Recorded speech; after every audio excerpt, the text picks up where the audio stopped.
Hello అండి, నమస్తే. ఈరోజు నేను మీ ముందుకి వైభవ లక్ష్మి పూజతో వచ్చానండి. వైభవ లక్ష్మి పూజ, ఈ పూజ అంటే నాకు అంటే అంత ఇష్టం అండి.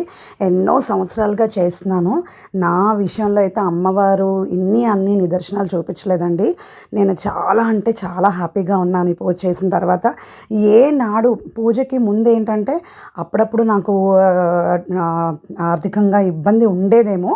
ఇప్పుడైతే నాకు అసలు ఇబ్బంది అన్నది లేదండి ఆర్థికంగా. ఇంకా అలా నాకు రావడమే కానీ పోవడం అంటూ లేదు.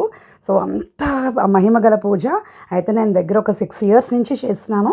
కానీ ఇప్పుడు నేను పెట్టిన కవర్ పేజ్ ఏంటంటే రీసెంట్గా వచ్చింది మార్కెట్లోకి. కానీ పూజ మాత్రం చాలా బాగుంటుందండి, చేయడం కూడా తేలికే.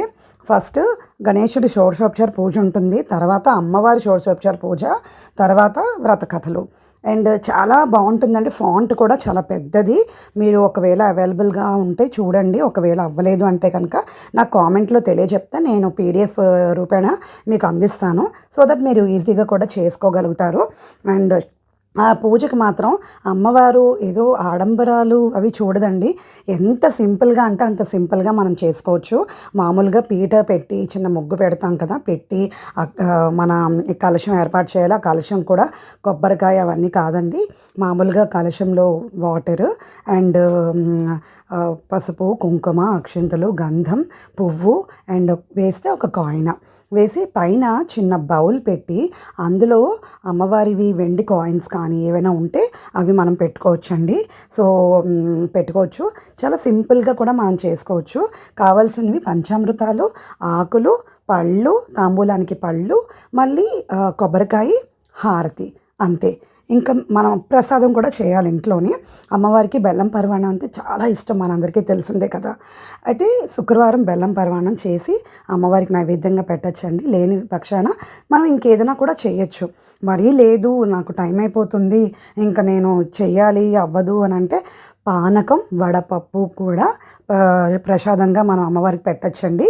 ఇది ఈ పూజ మనం 11 వారాలు చేయొచ్చు, 21 వారాలు చేయొచ్చు, ఓపిక ఉంటే 51 వారాలు చేయొచ్చు, 101 వారాలు, 108 వారాల వరకు చేయొచ్చు. కానీ ఇప్పట్లో అందరూ కూడా 11 వారాలే చూస్ చేసుకుంటున్నారు. ఎందుకంటే మనకి పని ఒత్తిడి వల్ల 11 వారాలు అయితే కొంచెం బాగుంటుందనేసి. అండ్ ఇంకొక విషయం ఏంటి, దీనికి ఉపవాసం అయితే ఉండాలి మామూలుగా చెప్పాలంటే. కానీ మేము ఉండలేము అంటే కనుక ఉపవాసం కూడా లేకుండా మార్నింగ్ మనం ఉల్లిపాయ వెల్లుల్లిపాయ లేకుండా టిఫిన్ ఆరగించి ఫలాహారం తీసుకోవచ్చు, అంటే ఫలాలు కూడా తీసుకోవచ్చు. మధ్యాహ్నం మామూలుగా జ్యూస్ అది తాగుండి ఈవినింగ్ పూజ అయ్యాక మనం మళ్ళీ ఏమైనా టిఫిన్ తీసుకోవచ్చండి. ఎందుకంటే ఇవాళ రేపు పరుగుల జీవితంలో ఖచ్చితంగా ఉపవాసం రోజంతా ఉండాలి అంటే మనం కష్టపడాలి, ఎనర్జీ కూడా ఉండదు. సో నేను మామూలుగానే ముందంతా ఉపవాసం ఉండేదాన్నండి, అప్పుడు నాకు బాగుండేది కాబట్టి. ఇప్పుడు ఏంటి అంటే నేను ఉపవాసాలు అవి చేయలేకపోతున్నానండి. దానివల్ల ఏంటంటే నేను మార్నింగ్ టిఫిన్ చేసేసిన తర్వాత ఉల్లి వెల్లుల్లి లేకుండా చూసుకుంటాను. అండ్ మధ్యాహ్నం ఏంటంటే జ్యూస్ ఏదో తాగుతాను. ఈవినింగ్ పూజకు ముందు కాఫీ ఏదో తాగేసి పూజ అయ్యాక అప్పుడు నేను ఆ ప్రసాదంతో పాటు చపాతీ కానీ లేదంటే దోశ, ఇడ్లీ ఏవైనా. ఇందులో పులుపు తినకూడదు అని ఎక్కడా లేదండి. సో పులుపు మనం తినవచ్చు ఈ పూజకి మాత్రం. అండ్ ఇంకొకటి ఏంటి అని అంటే పూజకి ఎటువంటి ఆడంబరాలు అమ్మ కోరదండి. ఎంత అంటే అంత తేలిగ్గా మీరు చేసుకుంటే చాలా నాలాగే మీరు కూడా చాలా నిదర్శనాలు అనుభవిస్తారండి.